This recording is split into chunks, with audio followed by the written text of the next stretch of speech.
You unlock this door with the key of imagination. Beyond it is another dimension, a dimension of sound, a dimension of sight, a dimension of mind. You're moving into a land of both shadow and substance, of things and ideas. You've just crossed over into the Twilight Zone.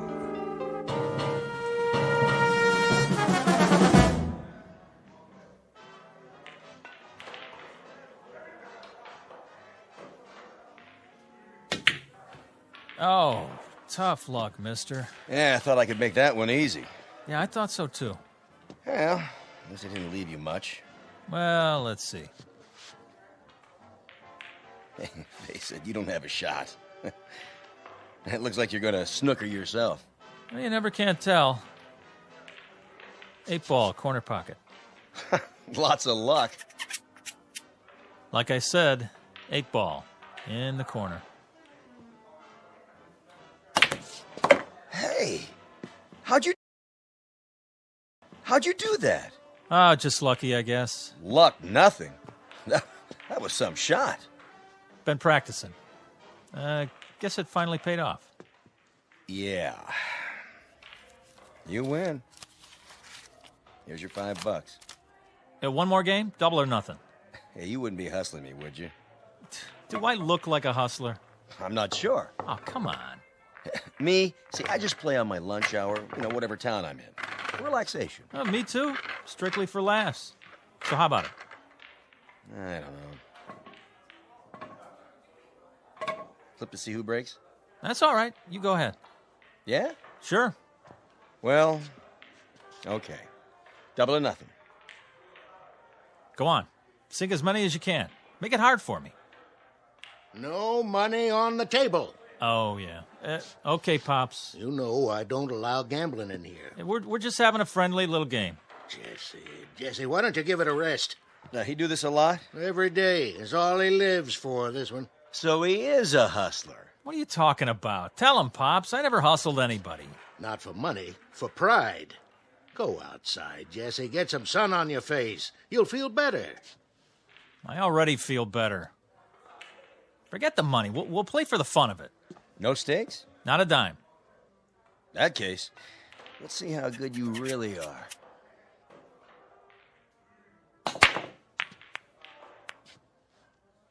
Nice break. Of course, I didn't sink any, but that's my advantage. Yeah? Too many balls on the table. It doesn't leave you a shot. Watch me.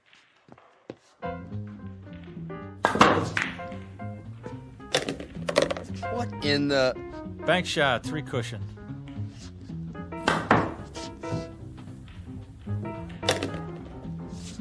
Curveball.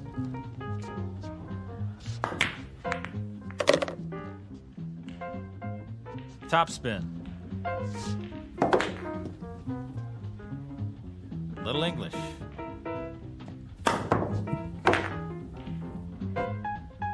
And over and under.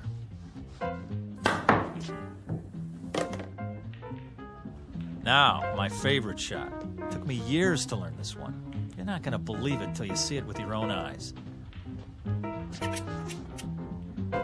This is the way it's done.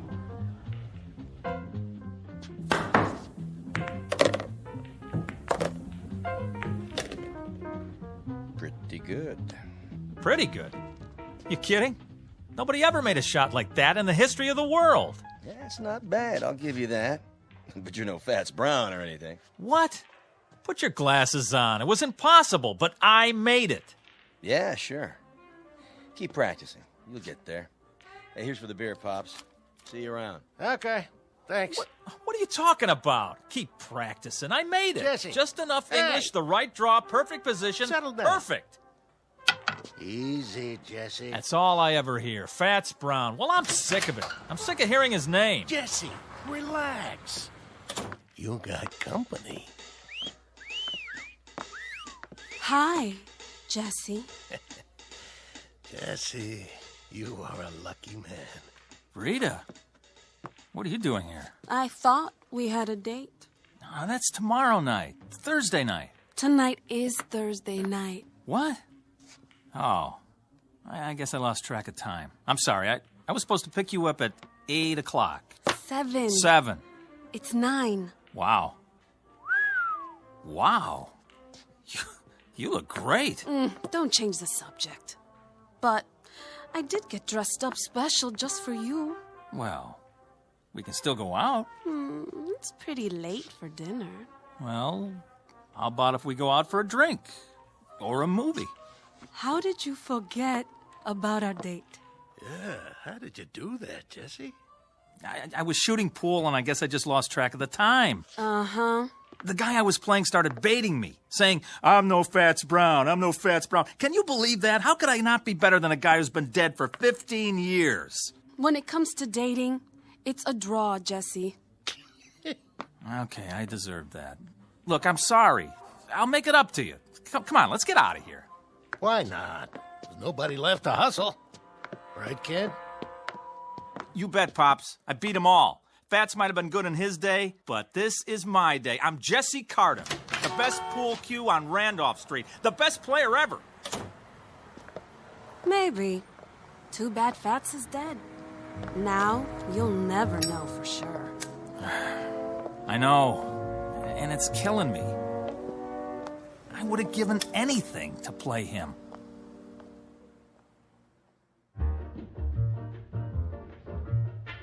Jesse Cardiff, Pool Shark. The best there is, the best there was, and the best there ever will be on Randolph Street. He has spent every free minute honing his skill for pride and for love of the game. But he's about to learn that there's more to a man's reputation than skill or talent or even fame, and that being the best at anything carries its own special problems, in or out of the Twilight Zone. And now, The Twilight Zone and our story, A Game of Pool, starring Wade Williams with Stacy Keach as your narrator. So, what's the big deal about this dead Fats guy? Don't you know nothing? Fats Brown is a legend. Where you been?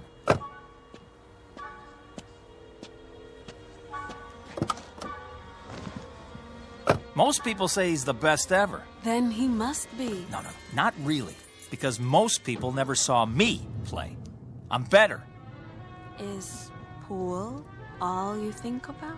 Well, what else is there? Look, if you want to be the best at something, it's got to be your life, right? Where do I fit into your life, champ? Oh, you are right there. I work you in whenever I can. You got to understand something, baby. Pool takes a lot of concentration. Well then, I got a great idea. What? I want you to stay here. Yeah?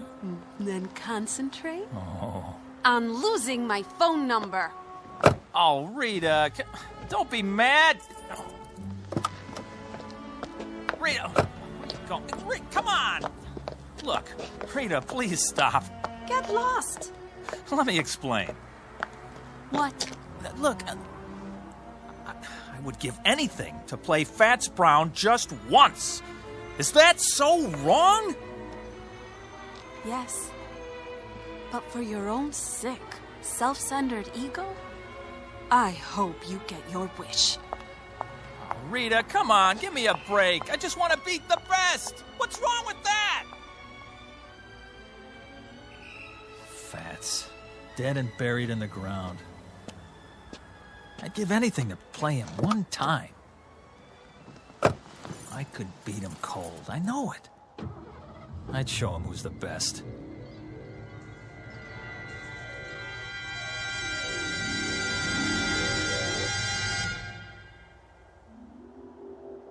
I'd give anything to play him one time. One time. One time. One time. One time. Fats Brown.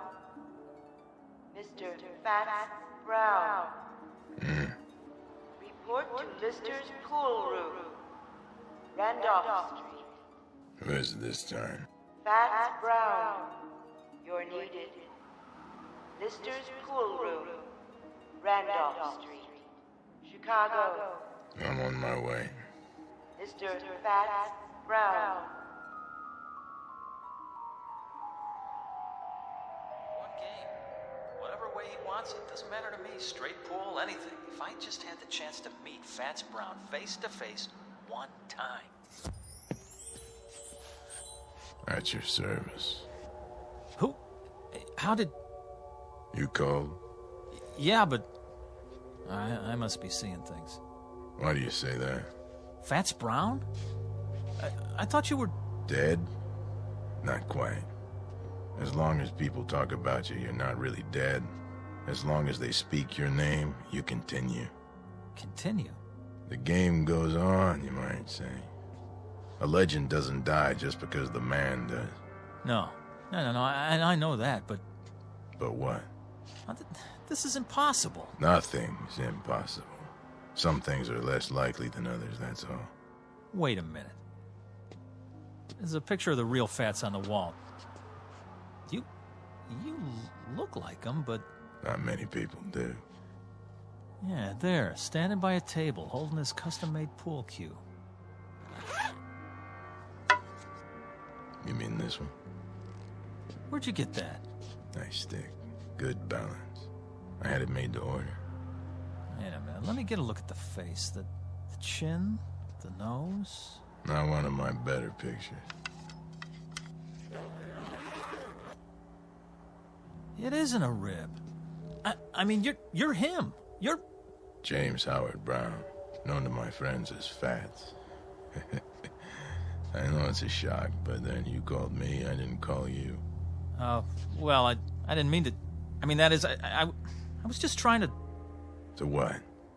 I don't know. I was just saying if I could prove... It was big talk. Is that it? Well, no, not exactly. Talk is cheap. I know the type. You like to play with fire, but you don't like to cook. You're not really as good as you claim to be, and you know it. Hey. Deep down, you know you're second rate. Now, hold on. Are you afraid?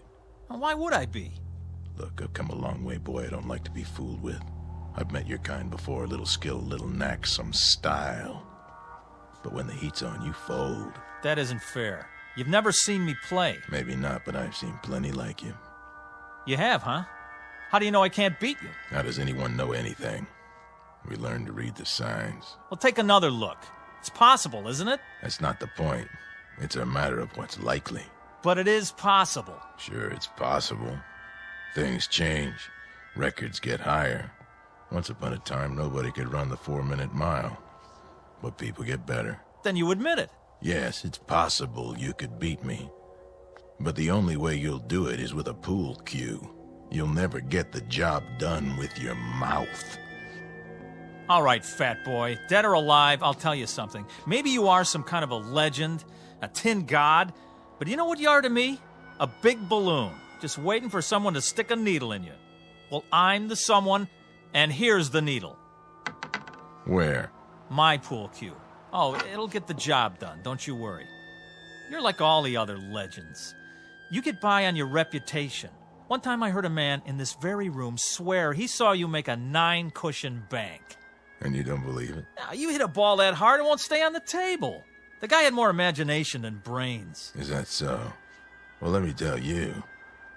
That's not what counts. The question is, can I back it up? Oh, how right you are. I know how good I am, but you... Then you'll play me? Rack the balls. Are you sure? Sure, I'm sure. What about the stakes? Stakes? A little something to make the game more interesting? Oh, here's what I got. I'll shoot it all, my whole bankroll. Any or all of it. Put it back in your pocket. Why? My money not good enough for you? Come on, use your wits, boy. What good is money to me? Then what? Something to make the long journey worth my while. Name it. You said you'd give anything for a game with me. Anything? What are you getting at, mister? Just what kind of stakes you talking about? Life or death. What? You beat me, you live. You lose, you die. You're pulling my leg. The proposition is simple enough. You're crazy. Interesting. What is? to see how much faith you have in your ability. Or should I say how little? Go chase yourself. You know something? For my money, you don't want it bad enough to be the best. Why, when I was your age, I would have jumped at the chance. But then I was better than second rate. Watch it. You wouldn't know about that. It takes more than skill to be a champion. It takes equal parts talent, work, luck, and nerve. A quality you sadly lack. Nerve? You mean insanity? How so? You want me to risk my life on a game? Insanity, then, if you prefer. Listen, I'm just a pool player. There's probably no less important thing on the face of the earth. Pushing balls around with a stick on a felt-top table. But mark this in your book. I'm the best. It's a proud thing to be the best at anything. But then you wouldn't know about that either. Hey, hold on. Where you going? I'm going back, of course. Back where? You wouldn't understand. You're wrong. About what? You say I don't want to be the best bad enough. That's not true. Oh boy, is it not true. Do you know how many hours, how many years, how much of my blood and sweat I put into this game? I'm listening. How many nights I slept right here on this table? Yeah, I did that. I made a deal with the owner so I could practice after the place was closed. I haven't been to the movies in years. I know what you're talking about, but it's still talk and nothing else. I'm good, mister. Real good. But am I that good? You'll never know until you're ready to risk everything. Will you stop pushing me? Sure I will, I was just thinking. Where I come from, there's a race driver. Go to the track and whisper his name. Say Tazio Nuvolari and watch their heads nod up and down. Or go to the bull ring and hear them talk of Manolete. Both men face death daily, and both are legends. They learned something important early on. You'll never make the grade by playing it safe. This is nuts. So long, kid. Wait. What for? Oh, boy, what am I doing? Something you want to tell me? Well, You accept the terms?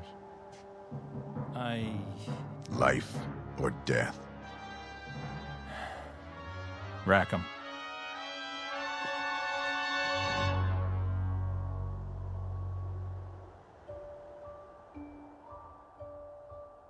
Just so you understand, once we start the game, there's no turning back. Get cold feet and it'll be too late. You heard me. Rack the balls. In a hurry, are you? I've been waiting a long time for this. Have you? Yes, I guess you have. First, the tools of my trade. Now, what's so special about that stick, anyway? It's the man that counts. You're right. But this one suits me. You know how it is, the big game hunter has his elephant gun, specially bored with a custom grip. The fencing master uses a blade from Lima. This cue, it was made for me in St. Louis. It cost $600 back then, and I made a living from it for 35 years. It never let me down. Well, there's a first time for everything. Yes, I guess there is. The question is, what's the most likely outcome? Look, if you're not going to rack 'em, I will.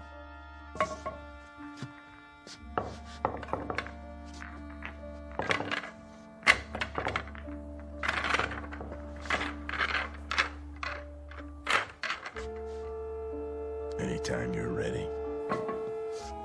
Do I get to call the game? Name it. Rotation. Kelly. 14-1 rack. 8-ball. What's your pleasure? All right. Let's see how good you are. 1 game, 300 points. That'll do. Standard rules. Is there any other kind? But just so there's no misunderstanding, we play for the value of the balls. 9 points for the 9-ball, 10 for the 10, and so forth. Agreed? Agreed. Good. Do you have a coin? Right here. Toss for break? You flip. Sure. Call it. Tails. Here goes. Why'd you put your hand over it? I want to give you a fair chance. Go ahead, let's see. You can change your mind. You heard me. Tails. All right, then. If you're sure. You can change your mind, you know. There's still time. Not on your life. My life's not what's at stake. Let's see it. Heads. I guess that means it's my break. Yeah, your break. As soon as I chalk up. Take your time. I know what you're thinking, son. Oh, you do, huh? Same as most players. The man who breaks is at a disadvantage. Once he scatters the balls, the other man has a clear field. Well, doesn't he? Maybe with some people, but not the way I play. Oh, sure. I suppose you can control the break. Time to go to school.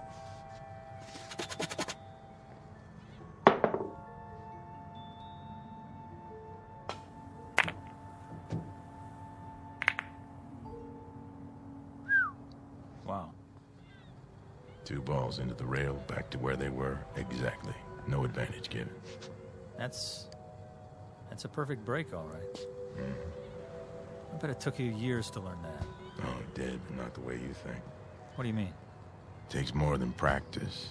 Not just setting up shots in an empty pool hall. You have to handle the pressure out there in the real world. Well, this is my world. You're on my turf now. I know this table like the back of my hand. Maybe, but who have you played here? Kids, 2-bit hustlers, traveling salesmen? Step aside, fat man. Be my guest. Now it's your turn to scatter them. You'd like that, wouldn't you?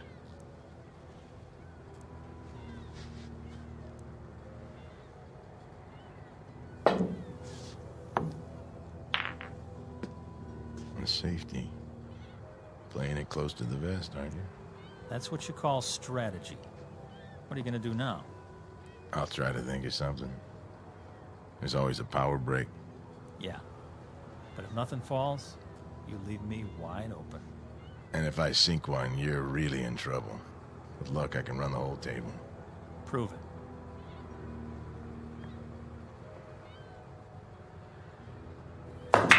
Keep your eye on the 15 ball.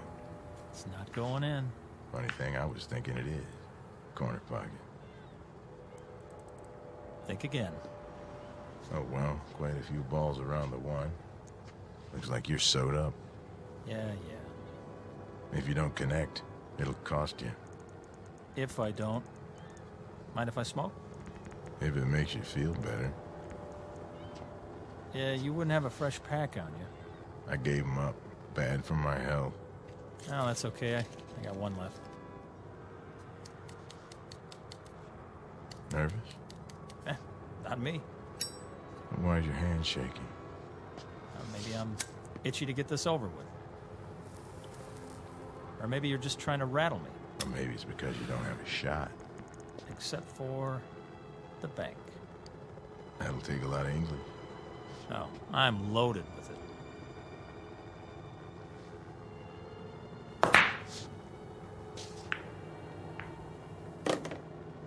So you are. This time. Shall I keep score? I got it. Now what? The follow-up is important. You have to plan ahead. 3 rails, 2 ball in the corner. That's a hard combination. For some people. Watch your angle now. You watch it. Oh, I am.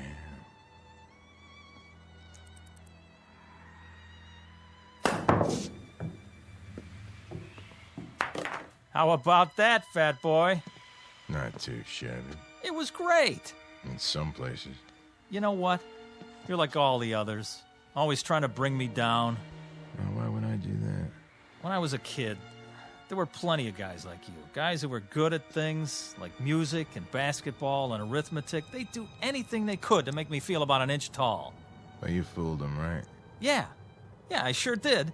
I knew there was something, somewhere, that I could be good at. One day, I was about 16. I wandered in here. It was cool and dark, like being underwater, you know? Yeah, I know. So I kept coming back. I used to stand around and watch them play. Got to know the place, till I felt relaxed. One day I picked up a stick and asked this old man. He was sitting right over there. I said, "Do you want to play, mister?" "Why not?" he said. And I beat him. That was when I knew I had an eye for the game. 3 ball. Go in. An eye, huh? What happened to it? Well, I almost made it. My turn. The reball.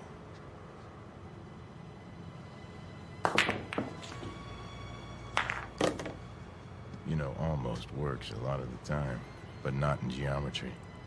Well, what's that got to do with it? Pool is geometry in its most challenging form, a science of precise angles and forces. You have to understand that or you're lost. Yeah. 4 ball, other end.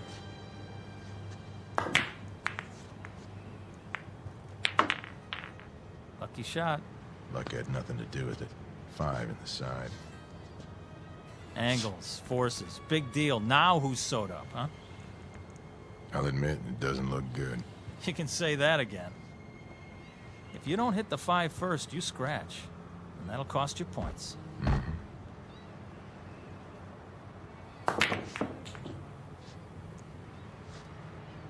Your shot. Oh, man, is it. 5 ball.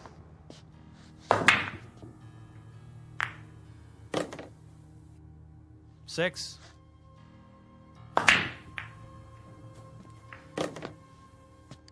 Seven.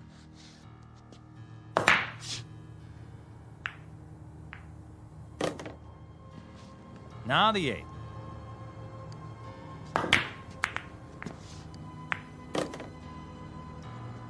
Nine in the side. 10.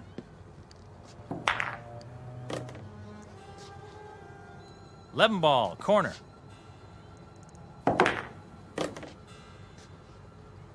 I have 59 points. You have 7.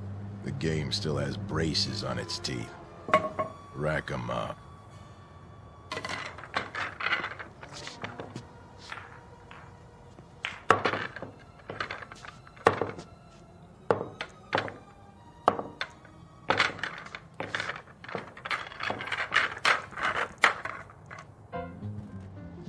The reball.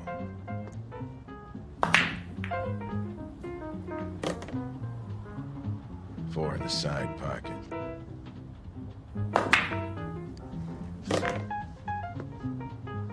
Five, corner pocket.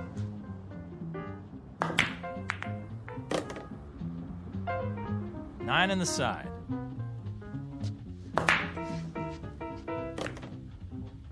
10 ball in the corner.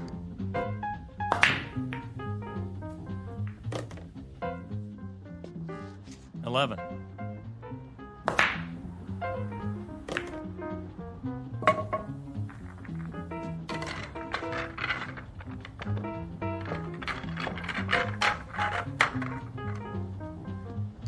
Five ball. 6. 10. 15 ball. Ha! Your shot. No kidding. Just in case you lost track. Tell you what I'm gonna do, fat boy. Let me make it easy on you. No thanks. Hey, I'm trying to do you a favor. For what reason? 'Cause I got feelings. Come on, admit it. This must be humiliating. Oh, I wouldn't say so. Well, let me say it for you then. The game's as good as over. Is that what you think? You want to throw in the towel and walk away? I'll let you. It will, huh? Sure. That way it won't hurt so much. It's not over till it's over, son. Be serious. Look at the score. I got 299. So I see. Well, what does that tell you? I need any ball to win. That right? Time to face facts. There's no way. You might as well throw in the towel. I've been in tougher situations than this. When? There's more to winning than scoring points. Oh, yeah? Like what? Something you can't learn in here. Then why don't you teach me? Go on. I'm all ears. Takes time. So? That's something you got plenty of, right? Talk is cheap. The big things you have to learn for yourself. Quit stalling. It's my shot. In an awful big hurry, aren't you? To be the best? Oh, you better believe it. I've been waiting years for this. One more shot, and you are history, fat boy. There's a new shooter now, and his name is Jesse Cardiff. Back off and give me room. This is something I'm going to remember for the rest of my life.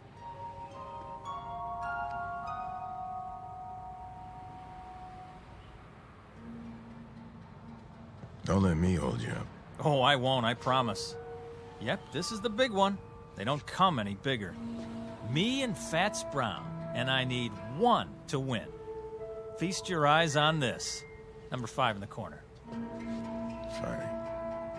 Something you want to say? I was just thinking. You do a lot of that. What is it this time? Just that there's more to life than a pool hall. No kidding. It isn't right you being cooped up in here all the time. You're all hard, Fats. You gotta get out a little, see what's going on. Now, I've heard that before. From Pops. Now, what about you? What about me? Well, you didn't get to be the best sitting on a park bench. You spent a lot of time with a pool cue in your hands. You must have. Of course I did, but I found time to live, too. I've been to places where they never heard of billiards. If you call that living, why would you want to? Why bother? It's not easy to explain, but I'll try. I may not look the part, Jesse, but I've done other things, too. A whole lot of other things. I've made love, walked uphill, and swum in the ocean. I've been on airplanes and cruise ships and played tag with little children. And when I think of the wonderful things there are to see and do in this world, it hurts me to think of you rotting your life away in this miserable dark hall. What? Oh, I get it. Nice try. What's this, you don't believe me? Doesn't matter whether I do or not. You're trying to distract me, so I won't make my shot. Am I? That's a lousy thing to do. But it won't work. 5, corner pocket. Hey, what are you doing? Do we? Oh, you mean the coin. Sorry, it's an old habit of mine. Take your hand out of your pocket. Sure, if you like. Now don't say another word, just for a minute. This is the easiest shot I ever saw. There's no way I can mess it up. Nobody could. I'm in no hurry. Good. Take your time. I will. All right, I'll stand over here. Just give you all the room you want. You do that. Enough with the chalk already. What? Oh, sorry. You're not even going to get to shoot again. I'm making this shot, and there's nothing you can do to stop me. No doubt. You did that. Did what? You dropped the chalk. Then I better pick it up. My shot. But... That one right there. And the side. Oh, I don't believe it. Look at you. A little gamesmanship, a little pressure to put some fun in the game, and you come apart at the seams. You cheated. I did? How so? Well, you... Kid stuff to make you break your concentration and shoot wild didn't take much. You know, if you ask me, that's pretty low down. Some places they break a guy's thumbs for that. Not here. Game ball. Oh, one more thing. If you want to concede now and save yourself the embarrassment. Take your shot. It's not over till it's over. Right. Even when it's just a formality. Last ball. Corner pocket. Choke. You wouldn't be trying to distract me, would you?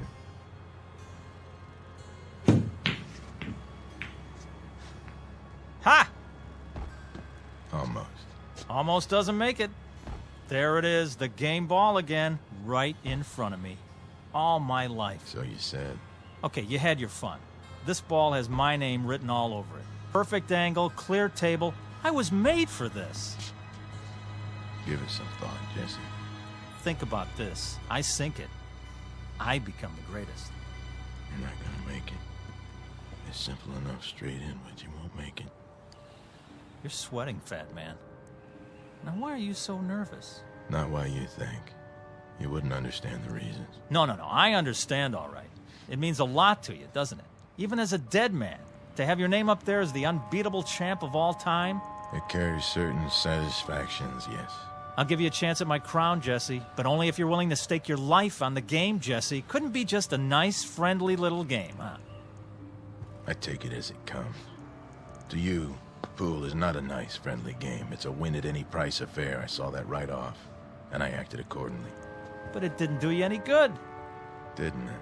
I've made this shot hundreds of times. Not when your life depended on it. Is this some more of your gamesmanship? I've been studying you, Jesse. I've gone up against dozens like you. Pressure is what separates the champions from the also-rans. I've seen men who could shoot brilliant pool, but they were duds when the stakes were high. That's why I insisted we play for something big. What does it matter to you if I win or not? Afraid I'll take your place? Is that it? Did people stop talking about Dempsey when Joe Louis came along? Did Beethoven replace Bach? No. He wouldn't replace me. Then why?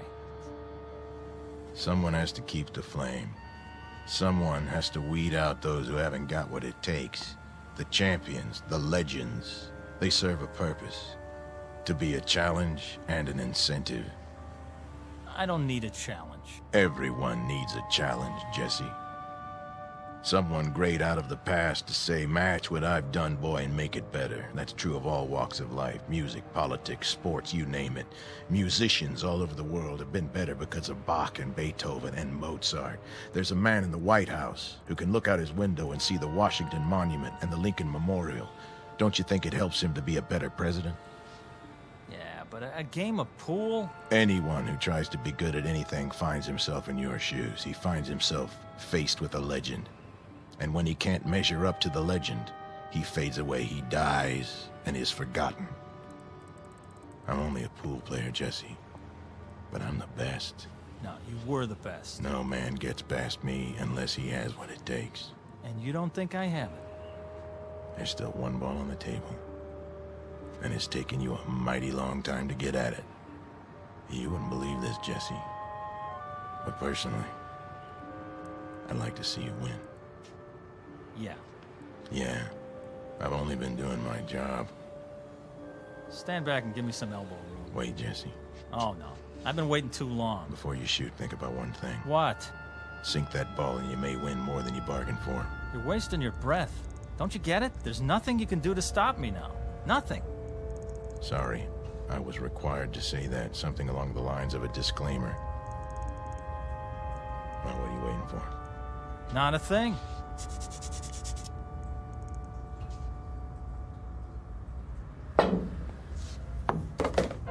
Ha! Win more than I bargained for, huh? Is that what you said? Well, it's over. I beat you. Looks like you did. Now I'm the best. I'm the best at something. So you are. You had to prove yourself under pressure, and you passed the test. Well, aren't you going to congratulate me? I'm not sure that's in order. Thanks. What do you mean, thanks? I beat you. I'm going to live. Of course you are. Those were the stakes. You'll live forever.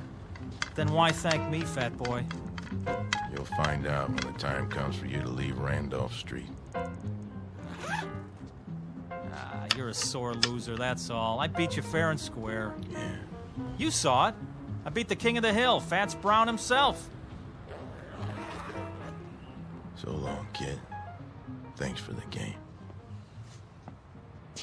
Me, Jesse Cardiff. Now I'm the best.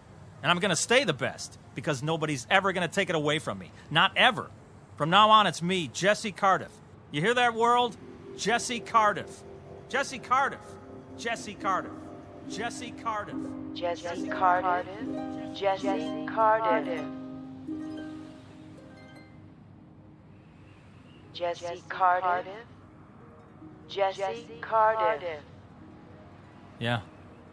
Report at once to Mason's Pool Hall, Sandusky, Ohio. Mr. Jesse Cardiff. You're needed. Yeah, I'm on my way.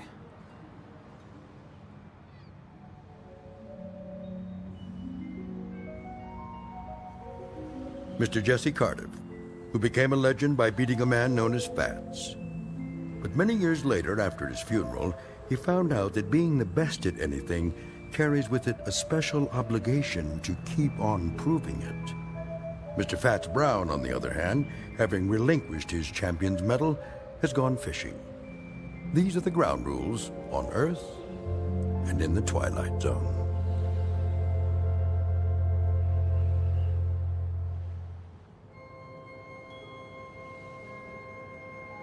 Hi, this is Carl Amari, producer of the Twilight Zone radio dramas. I'd like to take a moment to tell you about our official website at twilightzoneradio.com. where you'll get the latest news and information on these Twilight Zone radio dramas. Plus, at twilightzoneradio.com, you can digitally download 3 free episodes or any of our episodes for only $1.95 each. In this age of ever-changing technology, we've decided to make these episodes instantly available to you by making the Twilight Zone radio dramas a digital download-only series. This means that this series will no longer be offered on CD. The CD collections at our website are now being offered while supplies last at buy one, get one free. So be sure to get your favorites before they're sold out. Be sure to visit us often, and I'll see you in the zone.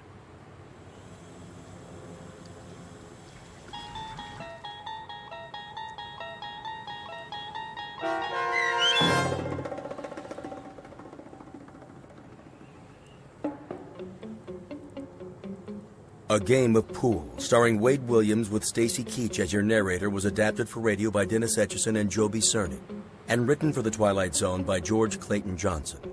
Heard in the cast were Craig Brawley, Doug James, Roderick Peoples, Sandra Delgado, and Linda Ryder. This copyrighted radio series is produced and directed by Carl Amari for Falcon Picture Group. Sound design and custom Foley effects for The Twilight Zone by Cerny American creatives Bob Benson, Craig Lee, Michael Slaybach, and Matt Sorrow. To learn more about the Twilight Zone radio dramas and to contact us, visit our official website at twilightzoneradio.com.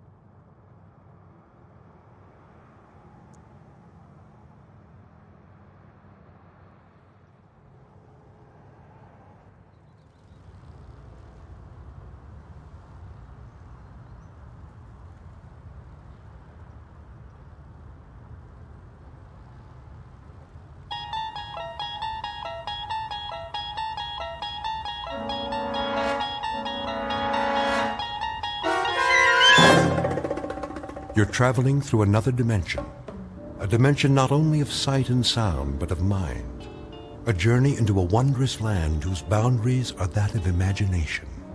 Your next stop, the Twilight Zone.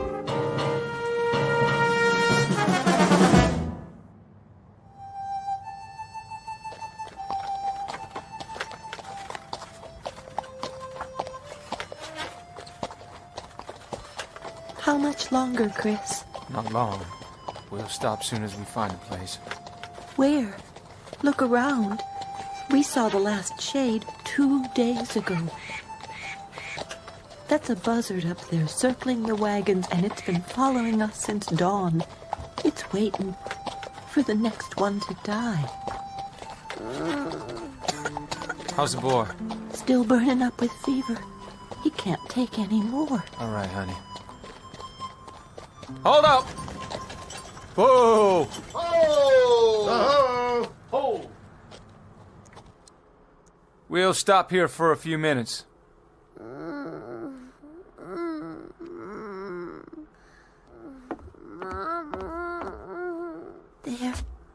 There. Still the fever? Poor little thing is burning up. If I could just use a damp cloth. Try my handkerchief. Can we spare it? If he needs it, we can. Here, put this on your forehead. It'll make you feel better. How's that, son? This is the 11th day, Christian. 11 days of fever. He can't go on much longer. Hey, you said that on the 3rd day, and then on the 4th. He'll take more, just as we all will. This is Arizona country. We've got 400 more miles, and we've already traveled almost 2,000. We'll do what we have to do. All of us. How's the boy, Mrs. Warren? About the same. Thank you, Charlie.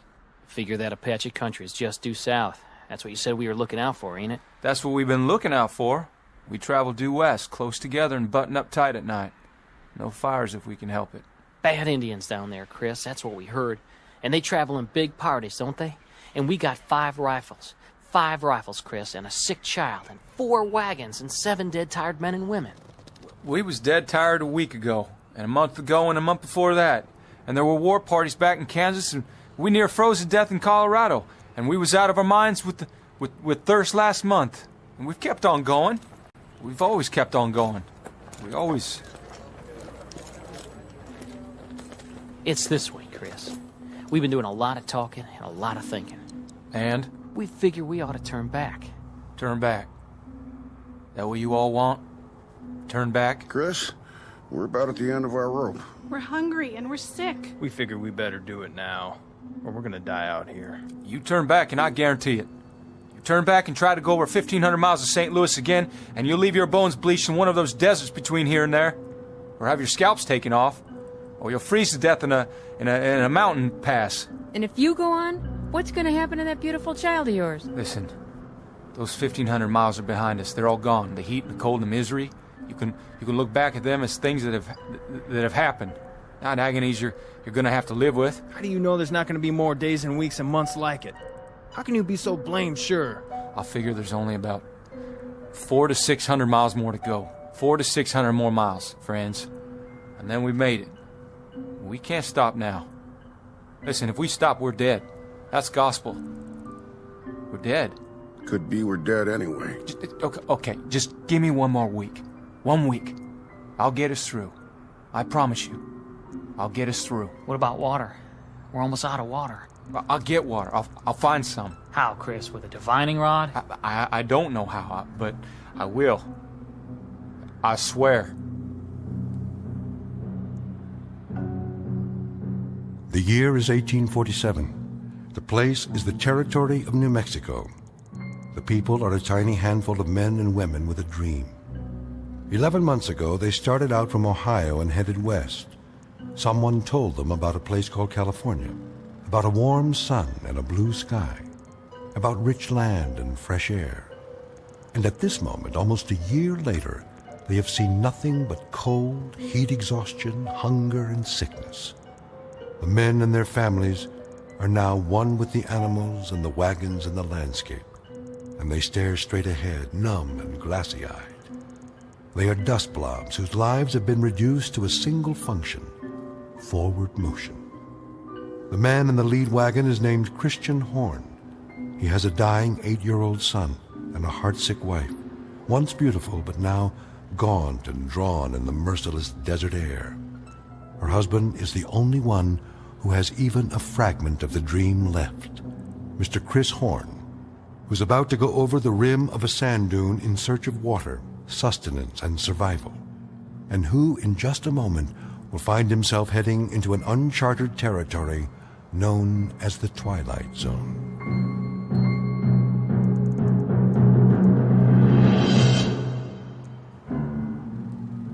And now, back to our story from the Twilight Zone. 100 Yards Over the Rim, starring Jim Caviezel, with Stacy Keach as your narrator.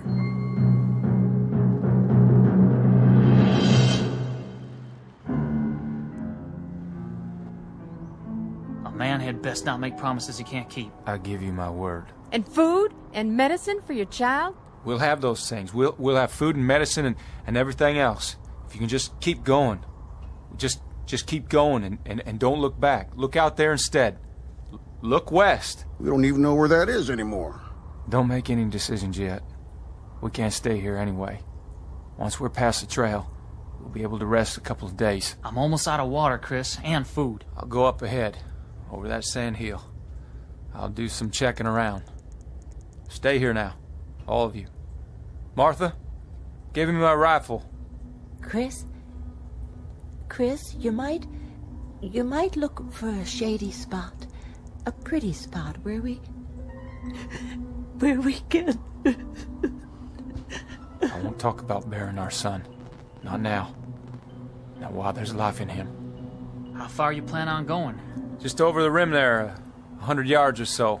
Might find a stream or something. Maybe some game, a rabbit or two. Never can tell.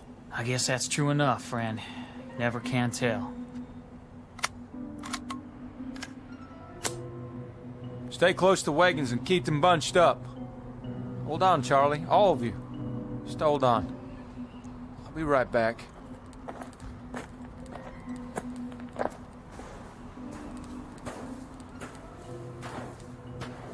What in God's name? Hey, everybody, look what's over here! There's the road! Down on the other side!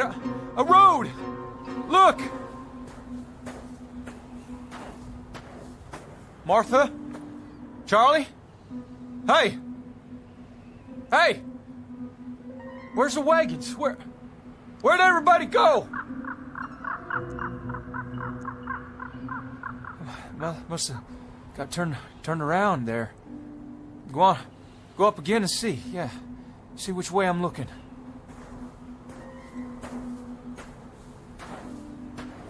What's going on? What in devil's name is going on here? Oh, the road's hard. And black. What the? What these poles doing here? All these wires?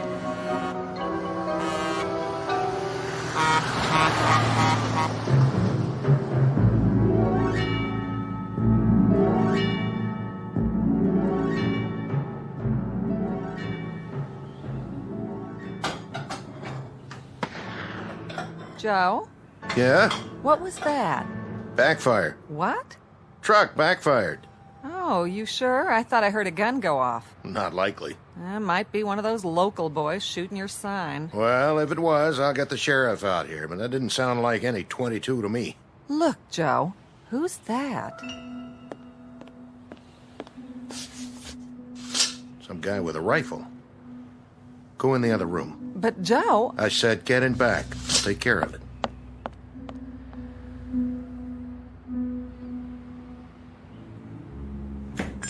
Howdy.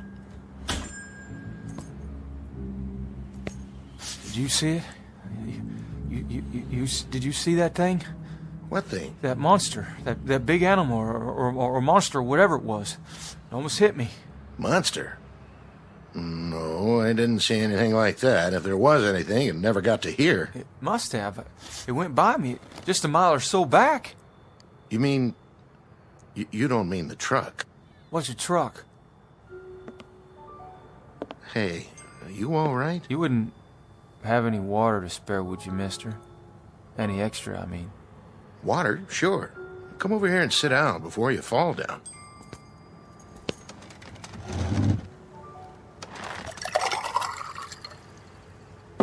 Here you go. Is all this for me? Sure.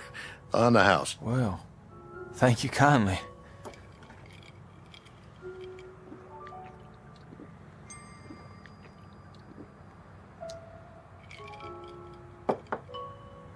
You want some more? You got more? Sure do.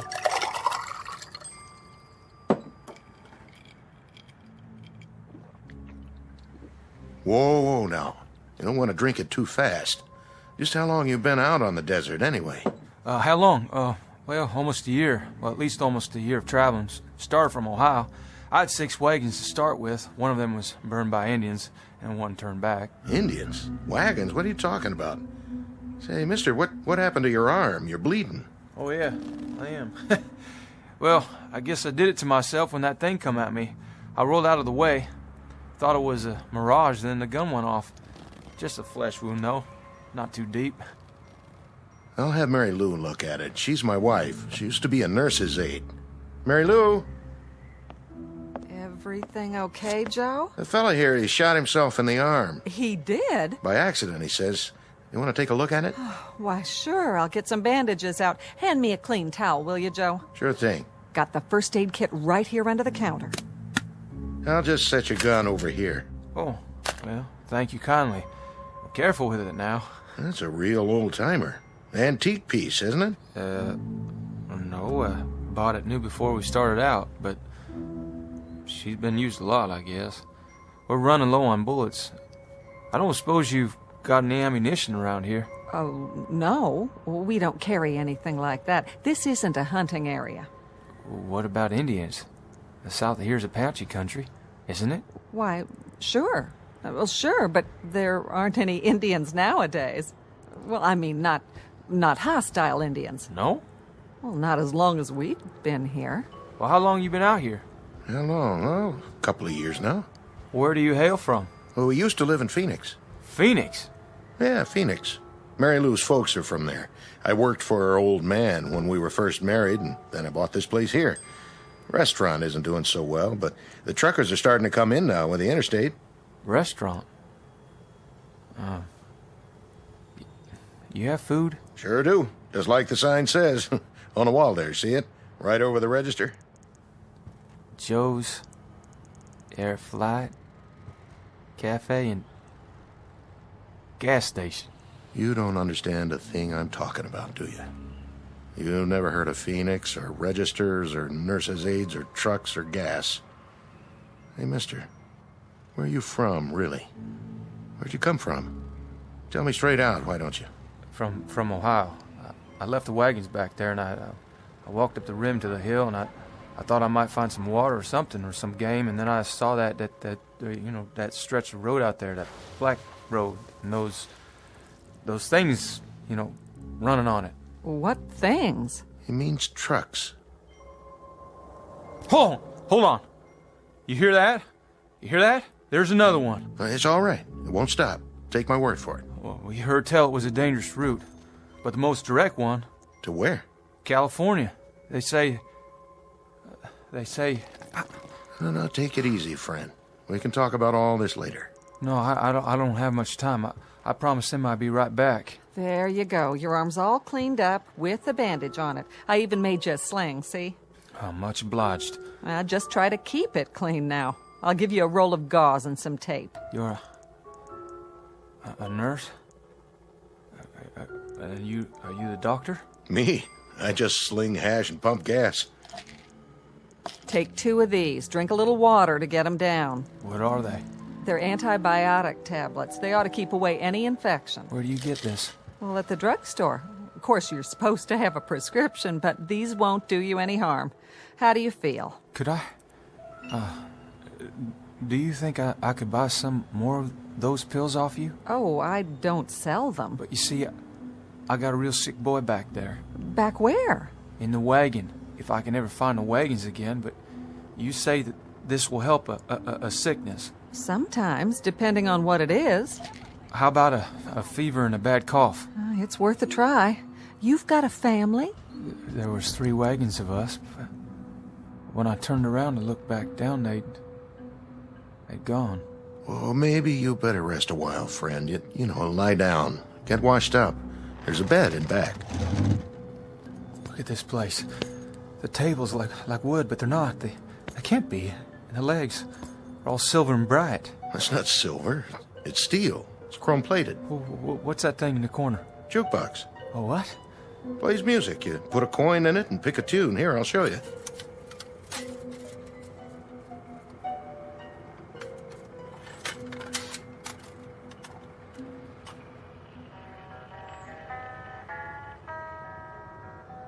Hey, where's that coming from? From inside.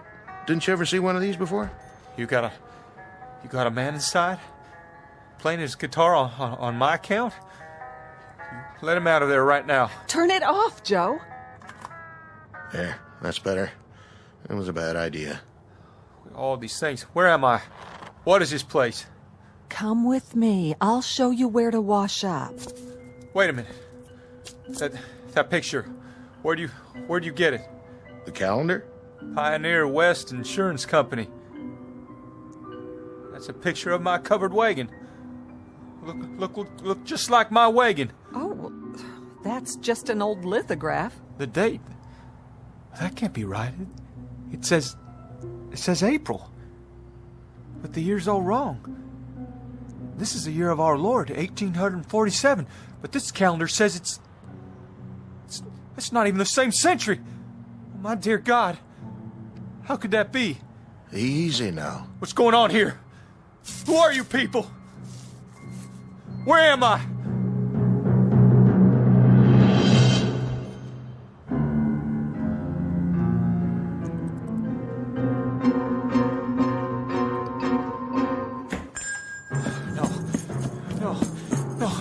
No! You better stop him, Joe. He'll get himself killed.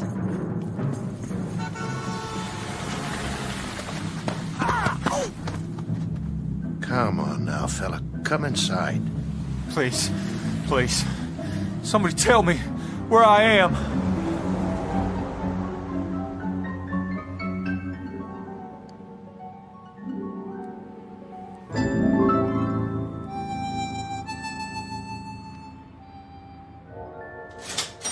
$1.84 your change. You keep it, dollface. I thank you.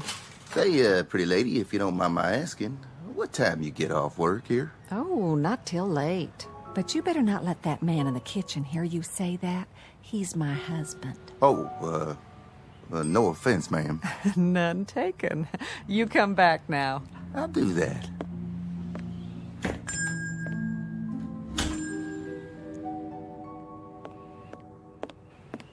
Doctor still in back? He is. Been a while now. I made a club sandwich for the fella. You think you want some soup, too? You better ask Doc first.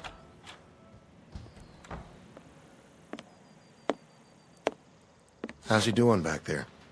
You have a fresh pot of coffee? Sure do. Shall I bring it to him? Not for your visitor, for me. I believe I'd like a nice, strong cup. Sit down, Doc. You look like you just seen a ghost. You look him over? I did indeed. And? Malnutrition, that's his major problem, along with dehydration. Though he's a strong specimen of a man, I'll say that. Tough stock. What else did you find out? You were right. He's an interesting customer, all right. Quite the character. The heat did it, or something, didn't it? I mean, he's not in his right mind. I figure that has to be it. I'm not a psychiatrist, Joe. I'm an ancient GP, not much past the school of castor oil and sassafras tea. But, you know, I think old Freud himself would have something to gnaw on here. How do you mean? He happens to seem very rational. Extremely rational. He can trace his imaginary life a whole lot clearer than some of us can our own. His recall of details is amazing. Or it would be if they were true. Maybe they are true. I mean, maybe he read it in a book somewhere. There's lots of books about the pioneer days. I even know a lot about my people, how they came out here. And one other thing. A little parenthetical aside, let's call it. The fillings in his mouth. There are two. Well, let's just say no modern dentist drilled them. Yeah, his clothes, too. They didn't come out of an Army-Navy store. No, they didn't. They're the real goods, circa 19th century. And you saw that squirrel shooter of his, Joe. Sure, but it's an antique. An antique that isn't more than a year old? 150-something-year-old gun, Joe, but it was manufactured less than a year ago. You said that yourself this morning. What's it add up to? Look, Doc, if you're trying to tell me... I'm not trying to tell you anything, Joe. That is to say, I'm not trying to make any point of my own. All I'm giving you is the benefit of some observations from an old hand. He says he's a pioneer, and when he climbed up to the top of that hill out there, he was living in 1847. That's what he said, all right. He seemed so sure. Well, we're three normal, rational human beings here, and we know that sort of thing doesn't happen. So he's suffering from some kind of delusion. But it's a delusion of the purest form. Frankly, I've never heard anything like it. Not with this degree of detail. The way he describes his wife, his son, the wagons, the other people, it's with genuine emotion. He's lying in there right now with tears rolling down his cheeks, worried about them. He said his boy was sick. He told me his boy was dying. And from the way he described the symptoms, I'd call it pneumonia. That's why he wanted the pills. Which pills? I gave him some antibiotics for the wound in his arm, and he wanted the whole bottle so he could give some to the boy. I don't get it. How someone could be so sincere. I just don't understand it. I don't either. Which leads me to the next question. Yes? What do we do with him, Doc? Precisely what I'm going to deal with right now. Where's your phone? Behind the counter. But wait, who are you calling? The authorities, so they can get him help. Oh, that won't do him any good, will it? They'll lock him up in a rubber room and throw away the key. Once he's turned over to the state, he'll get a thorough examination. They'll know what kind of help he really needs. Yeah, the funny farm. Oh, Doc, I've heard about those places. They're bad news. Nobody even knows you're in there. They can do anything they want. What are you suggesting? That we pack him a box lunch and send him on his way? You think he'll survive out there? He doesn't know where he is. And even if he figures that out, he'll die of heat exposure before the day's over.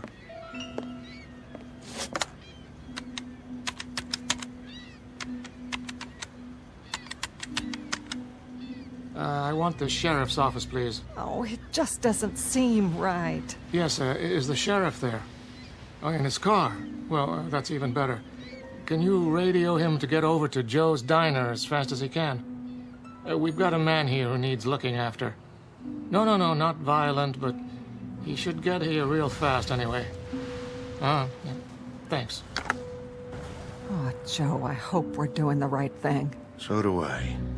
Well, at least he's calm now. As calm as any man would be if he suddenly woke up and thought he was past his time. That's enough, Doc. Well, hello, Mr. Horn. This book, it was in my bedroom.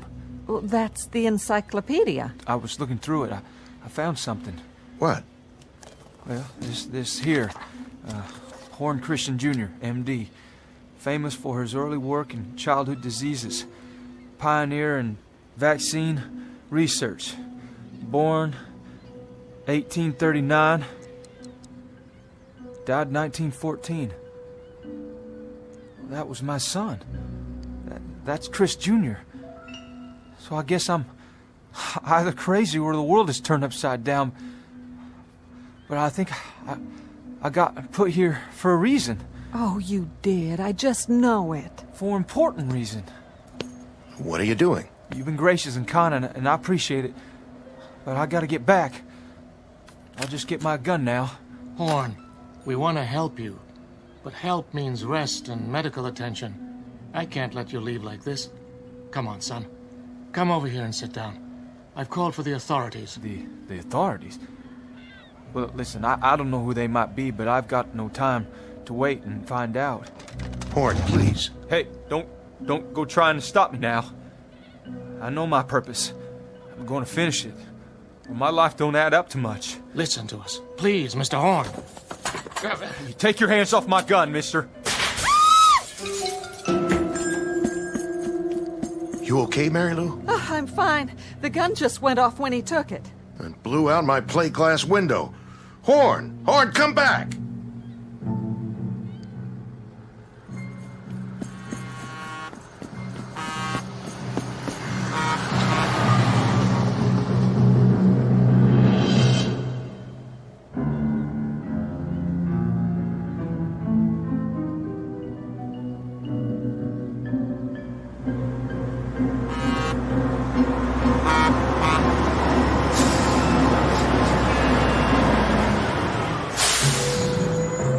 Hey, get out of the road!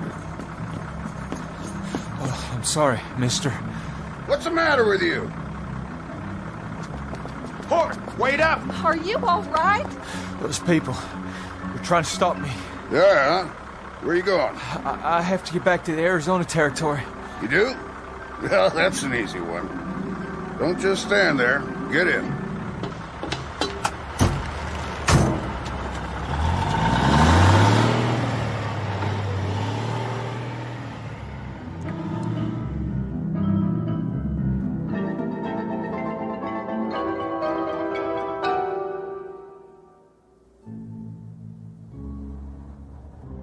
In the belly of the beast. How's that? What is this contraption? Peterbilt 18-wheeler. Best long-haul rig ever made. Where's your team? I ain't a teamster. Strictly independent. But your horses. All the horses you want right under the hood. Sweet, huh? Where you say you're headed? California. We were headed for California. That's where I'm going. Good country out there, is it? Easy living, if you ask me. Everything a man could want. And land of work? Any seed you plant, it grows tall. That's what I heard tell. Suppose I could give you a ride all the way in, so I'd have somebody to talk to. I'm going to California, but I can't get there this way. What are you talking about? It has to be the same ridge, right around here. It was. Mister, you have to let me out. Say, look at that. Sheriff's car, moving like a bat out of hell. Please, I made a mistake. You've got to stop this machine.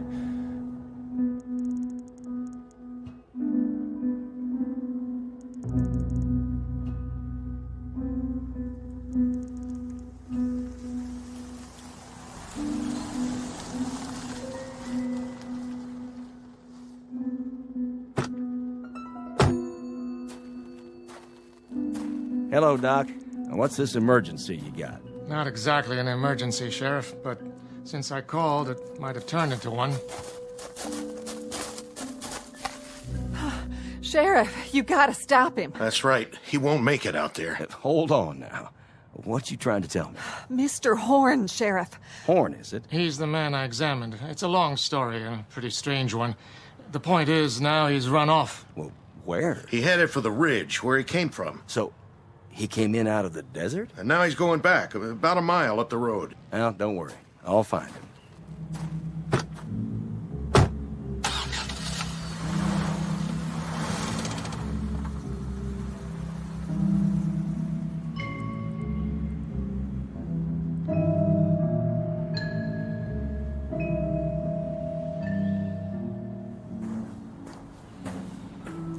Gotta make it. Just a little ways more.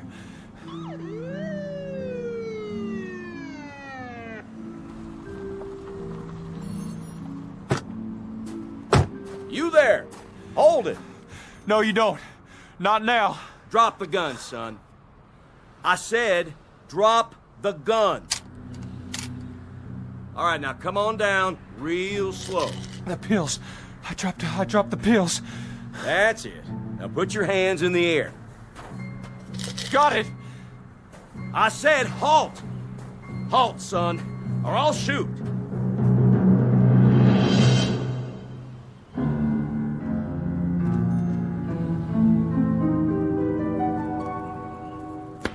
What was that? Sounded like a shot. Maybe Chris got himself a rabbit. But he ain't even had time to get up the ridge yet. Martha! Forget something, Christian? Martha, what happened? Where'd you go? Where did we go? What do you mean, Chris? Where could we have gone? When I looked down, I couldn't see you. Or the wagons. When? You haven't had time to go anywhere. Martha, I don't understand what you're saying, but I'm truly glad to see you. All this time. All what time? So much happened. First I fell and, well, somehow I shot myself and... It doesn't matter. I have so much to tell you. But how could you? Chris, honey, you just left a second ago. What did you forget? Forget? And what's that in your hand? Oh, that's a medicine. Medicine? Where did you get it? Never mind. Oh, Lord. Give him some water. Give him 2 of these. I think it may save his life, Martha. I see. As you say, then. Chris? Charlie. Short trip. Was it? Nothing much on the other side, I guess. You'd be surprised, Charlie. You'd be mighty surprised. There was a whole lot to be seen at that ram. A whole new land. And you know something else, Charlie? Us. People like us. We're the ones responsible. That's the truth. People like us. What's Orrin talking about? Listen, he's saying something. He wouldn't talk like that unless it was important. There'll be a highway. And machines. And a whole new land. And we're the ones who began it. What are you saying, Chris? Where'd you see all that? Up on the rim. It was all laid out before me like the New Jerusalem. Wide, hard roads, all black, with no holes in them. And machines and... I gotta see for myself. Me too. Let's go. Up the ridge, he says.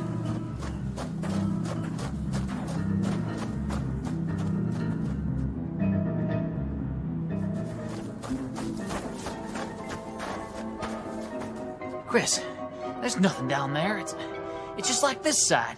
Sand and desert and miles of nothing. Oh, but there will be, Charlie, there will be. Just you wait. It may not happen in our lifetimes, but it's coming. It'll be here, all of it. Sooner than you think. If you can hold on to what I'm telling you and keep the faith.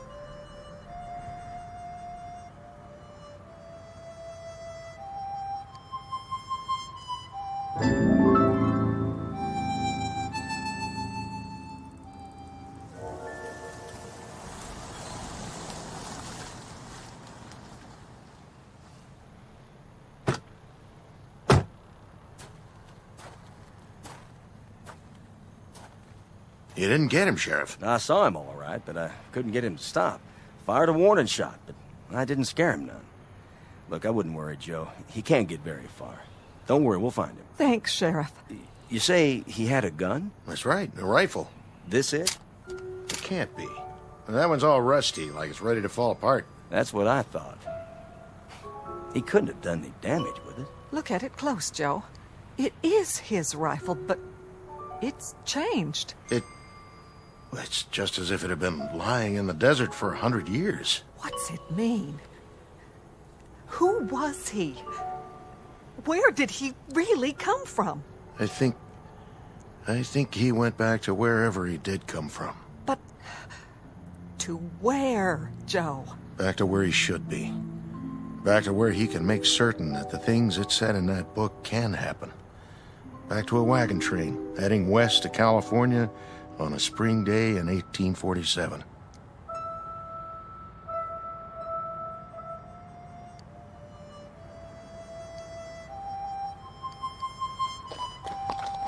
Giddy up, boys. We're going to California. And my son, too. He's got a whole lot to accomplish out there. A whole lot.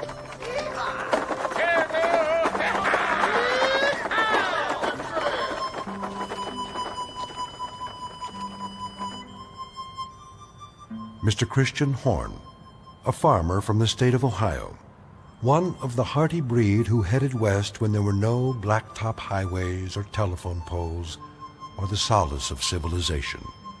Mr. Christian Horn and family and their traveling companions, heading west after a brief detour through the Twilight Zone.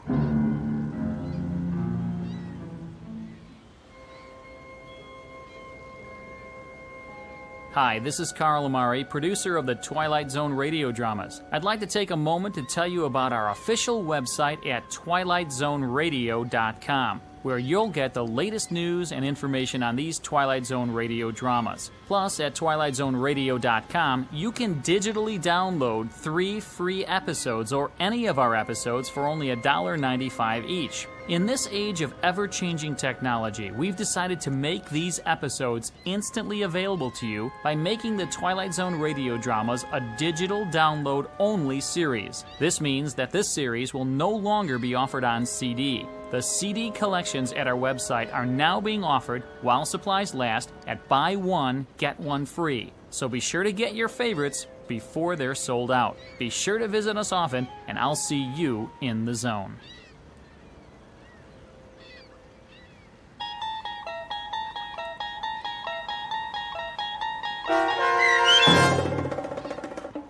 A 100 Yards Over the Rim, starring Jim Caviezel, with Stacy Keach as your narrator, was adapted for radio by Dennis Etchison and based on a script by Rod Serling.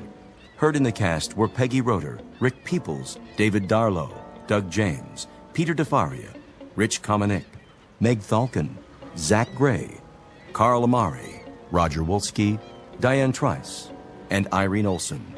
To learn more about the Twilight Zone radio dramas and to obtain audio cassettes and CDs of these programs, visit our website at twilightzoneradio.com. This copyrighted radio series is produced and directed by Carl Amari and Roger Wolski for Falcon Picture Group. Doug James speaking.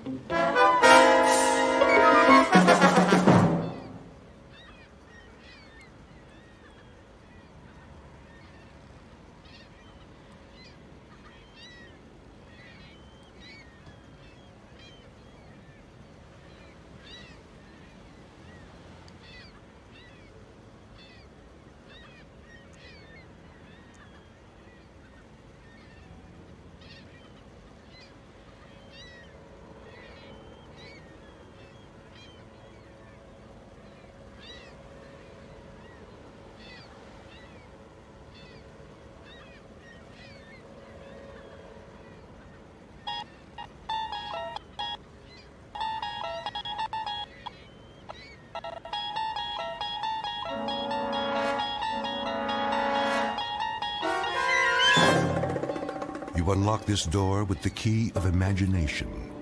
Beyond it is another dimension, a dimension of sound, a dimension of sight, a dimension of mind. You're moving into a land of both shadow and substance, of things and ideas. You've just crossed over into The Twilight Zone.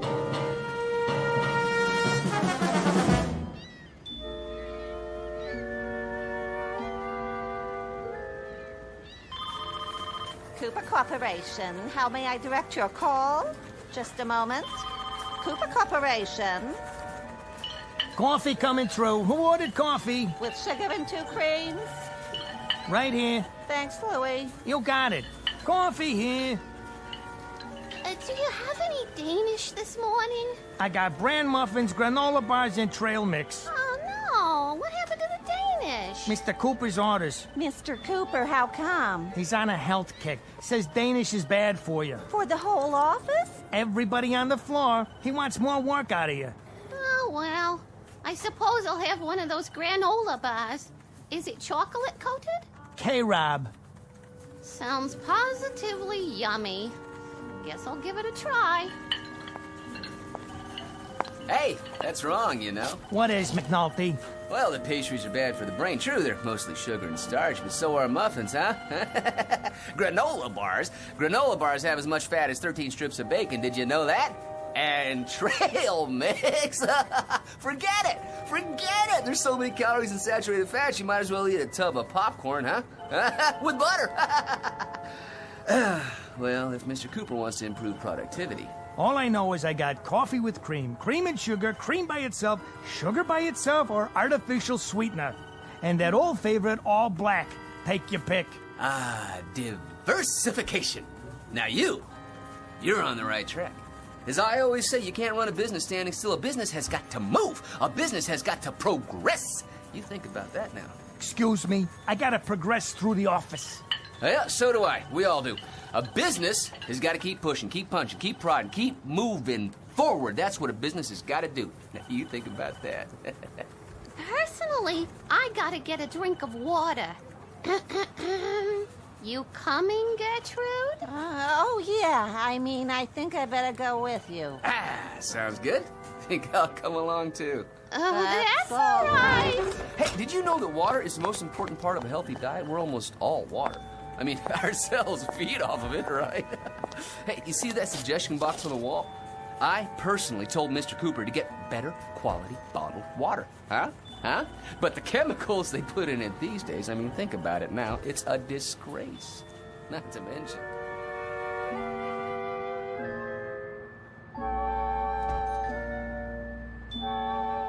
Submitted for your approval, or at least your analysis, one Patrick Thomas McNulty, who at age 41 is the biggest bore on Earth.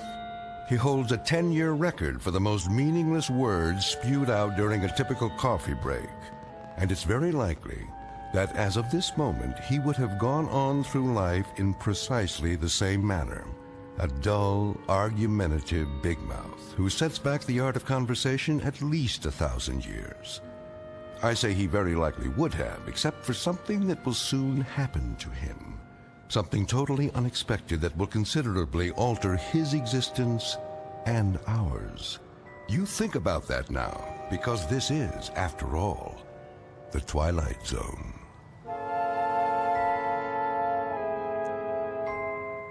And now we continue with our story from The Twilight Zone, A Kind of Stopwatch, starring Lou Diamond Phillips, with Stacy Keach as your narrator.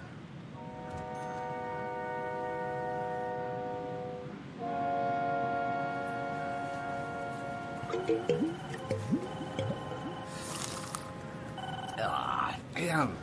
You can taste the impurities. We need clean air, too. HEPA filters, air ionizers, the whole bit, huh, you know?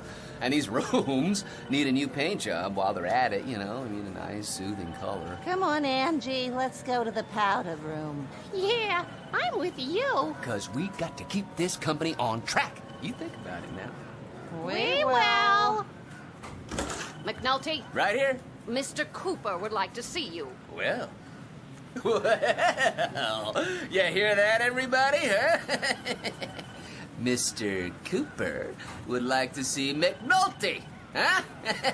And all because of that box right there. You know why Mr. Cooper wants to see McNulty? Because McNulty has been feeding him suggestions in that box for 11 months now. Did I say suggestions? Wrong word. Suggestions any clod can give, huh? But dynamic blueprints for the future, only McNulty can give, huh? You just think about that. Mr. Cooper's waiting, Mr. McNulty. In here, McNulty. Hi, Mr. Cooper. Do you know what I've been doing for the last half hour? You've been looking through the suggestion box. I knew it was going to happen one of these days, Mr. Cooper. I've been expecting it.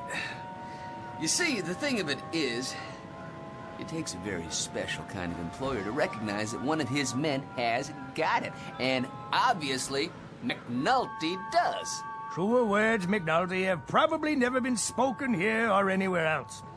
I have just gone through the residue of the suggestion box covering the past 3-month period. Here is your suggestion dated March 13th. Make hot dogs flat so they can fit more easily into a hamburger bun. Well, how about that? Now, you think about that now, Mr. Cooper.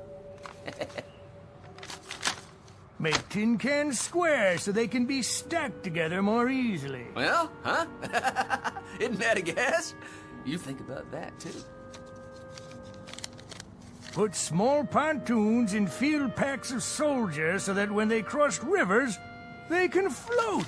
That's worth $1 million as it stands, huh? I mean, that one little suggestion. You see, the soldiers, they go into the water in the cans. Well, the cans, they're full of air, see, so... Mr. McNulty, the Cooper Corporation makes ladies' foundation garments.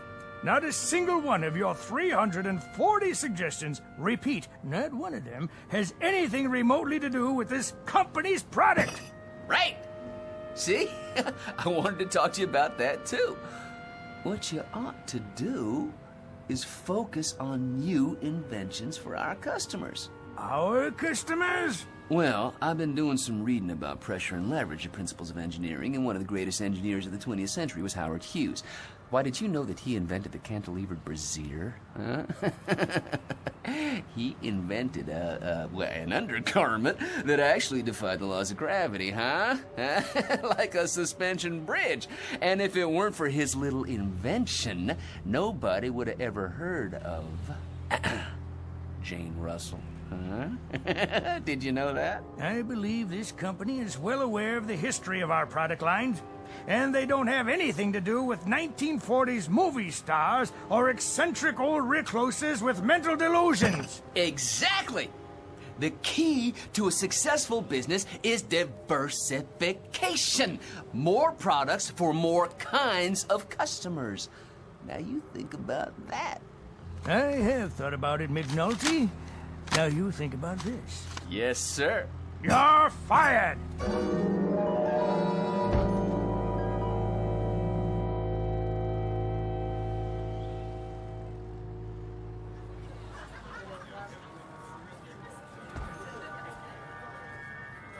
Another round, McNulty? In a minute. I'm still working on this one. Now ahead, Joe. Coming right up. You know something? Oh, here we go again. With the long ball hitter, as opposed to the consistent clutch hitter with a big average, I will take the latter. Well, that's very nice of you to tell us, McNulty. Well, it's a fact that at no time has the home run leader in either league led the league in batting at no time, which should tell you. Ted Williams won the batting championship and led the league in home runs in 1941, 42, and 47. The exception to the rule? Think about that now. The exception to the rule. Let me ask you something, McNulty. How come you're in here so early tonight? You've been sitting here now for 3.5 hours. Well, for the simple reason that I quit my job. No kidding. Yeah, I went into Mr. Cooper's office and I read him off. Just like that, you know, Cooper, I said. Don't tell me, McNulty. You got canned. Well, in a manner of speaking, you might say, well, yeah, we mutually agreed that I wasn't going to work there anymore. Let me ask you something. Wouldn't you think that after 1 year of putting suggestions in the suggestion box, after 1 whole year, I get noticed? McNulty, you want to know something? Getting noticed and getting liked are 2 different things. What do you know about it? Nothing, McNulty. Not a thing. All I know is that every week of every month except Election Day, you come in here and drive everybody out of their skull walking on your lower lip. Now you think about that little thing, will you? For my sake. Where's my other beer? Right here. Thank you, barkeep. If you don't mind, I think I'll find myself a nice, quiet table to sit at. Goodbye. Excuse me, my good man. Is this seat taken? Is now. So, you want another one? Thank you. I would consider it a kindness on your part. One more over here, please. So, what's your name? What's my name? Potts. Potts? Potts. Oh, that's not such a bad name. It is the one I was born with. Seems to me there was a third baseman who played for the Phillies 1 year. Seems to me his name was Potts. Let's see, it was Lou Potts, Frank Potts. Could it have been Bots? No. Potts. You paying, McNulty?